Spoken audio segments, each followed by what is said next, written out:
एक गुरु का शिष्य बहुत गहन ध्यान कर रहा था, लेकिन उसका ध्यान केंद्रित नहीं हो रहा था। उनका मन सदैव विचारों से भरा रहता था। उसने अपने दिमाग को खाली करने की बहुत कोशिश की, लेकिन उसकी सारी कोशिशें नाकाम रहीं। अंत में जब वह सब कुछ कर चुका, तब वह अपने गुरु के पास गया और बोला, गुरुदेव, मेरा मन हमेशा विचारों से भरा रहता है। मैं एक जगह ध्यान केंद्रित नहीं कर पाता। जब देखता हूं तो दूसरी चीज पर चला जाता हूं, फिर तीसरी और चौथी चीज करता हूं। मेरे दिमाग में हजारों विचार चलते रहते हैं और मुझे पता भी नहीं चलता कि ऐसा कब होता है। बहुत समय बाद मुझे एहसास होता है कि मैं क्या करने बैठा था और क्या सोच रहा था। हे गुरुदेव, मैं अपने दिमाग को विचारों से खाली करना चाहता हूं। मैं चाहता हूं कि मेरे मन में एक भी विचार न रहे। जब चाहूं तभी विचार उठना चाहिए। गुरु ने कहा कि किसी भी समस्या का समाधान तभी होता है जब हम समस्या की जड़ तक पहुंचते हैं, समस्या को ठीक से समझते हैं और जानते हैं। क्या आपने उस मन को भी जाना है जिसे आप खाली करना चाहते हैं? शिष्य ने कहा, गुरुदेव, मैंने मन को जानने की बहुत कोशिश की है, लेकिन जितना इसके बारे में जानता हूं, यह उतना ही रहस्यमय होता जाता है। गुरु ने कहा, जाओ और छोटे छोटे पत्थरों से भरा एक घड़ा ले आओ। तब शिष्य छोटे छोटे पत्थरों से भरा एक घड़ा ले आया और गुरु के पास रख दिया। गुरु ने कहा, इस घड़े को अपना मन समझो और इस घड़े में पत्थर भरे हुए हैं। अब इस घड़े में और पत्थर डालो। शिष्य घड़े में पत्थर डालने लगा। घड़ा पहले से ही भरा हुआ था।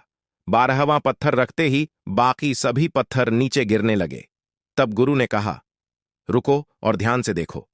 अब घड़े में कोई पत्थर तो नहीं आ रहे हैं, बल्कि वह नीचे गिर रही है, क्योंकि यह भर गया है।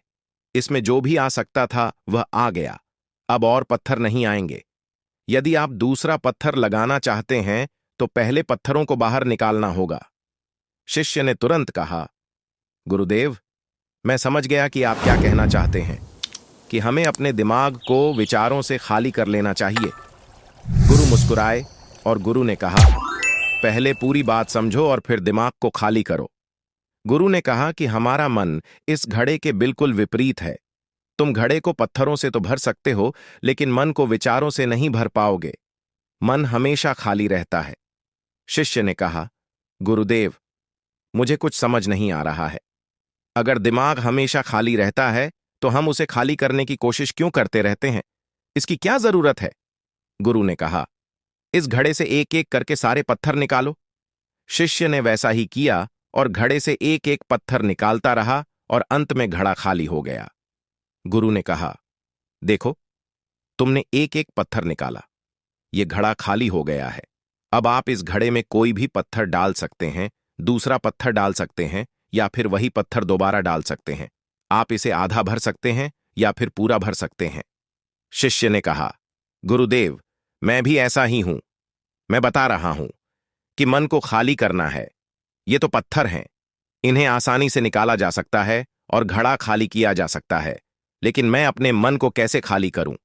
गुरु ने कहा, इस खाली घड़े में एक पत्थर डालो और 2 पत्थर निकाल लो। शिष्य ने यह कहा, ऐसा कैसे हो सकता है कि जब इस घड़े में एक पत्थर होगा तो एक ही पत्थर निकलेगा, फिर 2 पत्थर कैसे निकल सकते हैं? गुरु ने कहा, चलो ऐसा करो, इस घड़े में 2 पत्थर डालो और 4 पत्थर निकाल लो। शिष्य ने कहा, गुरुदेव, यह कैसे संभव हो सकता है? यह कोई चमत्कारी बर्तन नहीं है कि 1 डालो तो 2 निकालो, 2 डालो तो 4। गुरु ने कहा, यह घड़ा चमत्कारी नहीं है, लेकिन तुम्हारा घड़ा यानी तुम्हारा मन चमत्कारी है। यदि आप इसमें एक विचार निकालेंगे तो इसके पीछे 2 विचार होंगे। जब आप उन 2 विचारों को पकड़ते हैं तो उनके पीछे 4 विचार उभर आते हैं और वह खाली नहीं रहता। यह मन का भ्रम है कि सब कुछ है, लेकिन कुछ भी नहीं है। शिष्य ने कहा, गुरुदेव, आप जो कह रहे हैं वह मैं समझ गया, लेकिन क्या मैं हमेशा अपने विचारों के जाल में फंसा रहूंगा? क्या मन के भ्रम से बाहर निकलने का कोई रास्ता है? बिल्कुल नहीं। और जब आप उन 4 विचारों को पकड़ते हैं तो उनके पीछे 16 विचार उभरते हैं, और ऐसा करने से विचारों की एक लंबी श्रृंखला बन जाती है और आप कहीं नहीं रुकते, एक के बाद दूसरे विचार को पकड़ते चले जाते हैं। यह मिट्टी का घड़ा पत्थरों के घड़े के समान है। भरा रहेगा, लेकिन आपका मन कभी नहीं भरता। वह हमेशा खाली ही रहता है। हमारा दिमाग भी एक विचार के बाद हमारे लिए हजारों विकल्प खोल देता है और हम एक मुख्य विचार को छोड़कर उन हजारों विकल्पों में फंस जाते हैं। शिष्य ने कहा, मैं आपकी बात अच्छी तरह समझ गया हूं, लेकिन अब मुझे क्या करना चाहिए? मेरा मार्गदर्शन करें। गुरु ने कहा, मन के जाल में मत उलझो, मन को खाली करने की कोशिश मत करो, अपना ध्यान इकट्ठा करो, एकाग्रता लाओ, जो भी कर रहे हो उसे अंतिम मानकर करो। ऐसे करो कि बाद में इसमें आपको कुछ भी करने की जरूरत नहीं है, और जब आप किसी दूसरे विचार पर काम करते हैं तो बस उसी पर काम करें, कोई दूसरा विचार नहीं। मन के भ्रम से बाहर निकलना इतना आसान नहीं है, लेकिन अभ्यास सब कुछ कर सकता है। शिष्य ने कहा, गुरुदेव, मैं भी ऐसा ही करूंगा। यह समझाने के लिए आपका बहुत बहुत धन्यवाद।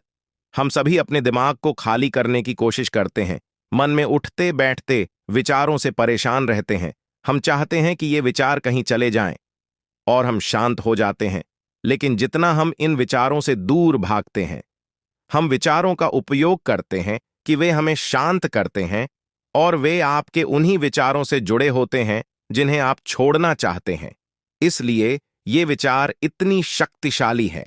जब आप सोचना ही नहीं चाहते तो आप शांत रह सकते हैं। यह तभी संभव है जब आप शांत रहने की कोशिश करना बंद कर दें और अपनी समस्या को हल करने पर ध्यान दें। ध्यान केंद्रित करें और समझें कि चिंता करने से नहीं, बल्कि सोचने से समाधान मिलता है।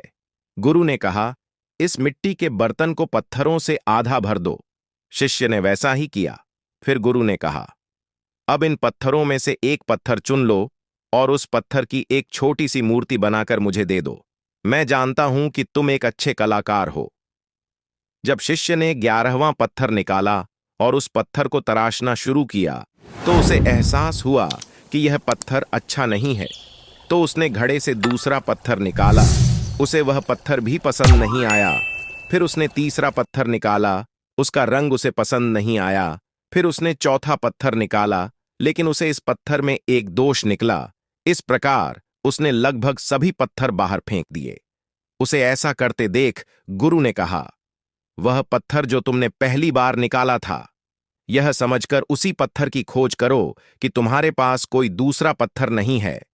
तब शिष्य ने उस पत्थर को ही खोजना शुरू कर दिया और उस पत्थर से उसने अपने गुरु की एक बहुत ही सुंदर मूर्ति बनाई और अपने गुरु को भेंट की और कहा, बहुत सुंदर, इस पत्थर से मूर्ति बनाई जा सकती है।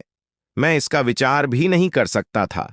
गुरु ने कहा कि जब कोई दूसरा विकल्प नहीं है तो हम अपनी सारी ऊर्जा उसमें लगा देते हैं और उसे सर्वश्रेष्ठ बनाते हैं। जब कोई दूसरा विकल्प है तो हम सिर्फ पत्थर चुनते रहते हैं। मान लीजिए कि मूर्ति नहीं बनाई गई है। दोस्तों, आज की यह कहानी आपको कैसी लगी और इस कहानी से आपको और क्या सीखने को मिला? कृपया यह भी हमें कमेंट करके बताएं। साथ ही अगर आपको ये कहानी पसंद आई और ये आपके लिए उपयोगी लगी तो इसे अपने दोस्तों के साथ जरूर शेयर करें।